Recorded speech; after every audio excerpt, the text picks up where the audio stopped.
एक बार महर्षि वाल्मीकि अपने शिष्यों के साथ आश्रम में बैठे थे। हल्की ठंडी हवा बह रही थी। पक्षियों की मधुर चहचहाहट वातावरण को और भी शांत बना रही थी।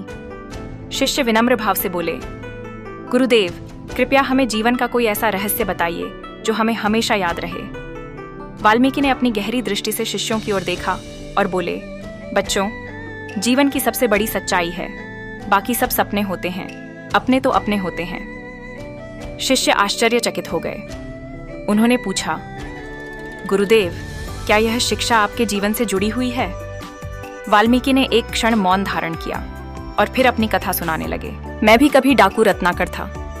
जंगल में लूटपाट करता, निर्दोषों को दुख देता। मुझे लगता था कि मेरा परिवार ही मेरी शक्ति है। मैं सोचता था कि जो कुछ भी कर रहा हूं वह सब उनके लिए है।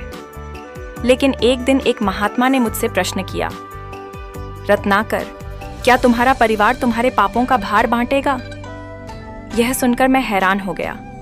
तुरंत घर जाकर पत्नी और बच्चों से पूछा। उन्होंने साफ कहा, तेरे पाप तेरा बोझ हैं, हम क्यों उठाएं? उन शब्दों ने मेरे हृदय को हिला दिया। तब मुझे पहली बार एहसास हुआ कि यह संसार और इसकी मोह माया स्थायी नहीं है। धन, स्वार्थ और लोभ, ये सब केवल क्षणिक सपने हैं। सच्चे अपने वही होते हैं जो धर्म और सत्य की ओर ले जाएं। वाल्मीकि ने शिष्यों से कहा, बच्चों, यदि कोई तुम्हें गलत राह पर धकेलता है तो समझ लेना कि वह अपना नहीं, अपने वही हैं जो तुम्हें संभालें, गिरने से बचाएं और सच्चाई का मार्ग दिखाएं। याद रखो, बाकी सब सपने होते हैं, अपने तो अपने होते हैं। सपने टूट जाते हैं लेकिन अपने कभी साथ नहीं छोड़ते।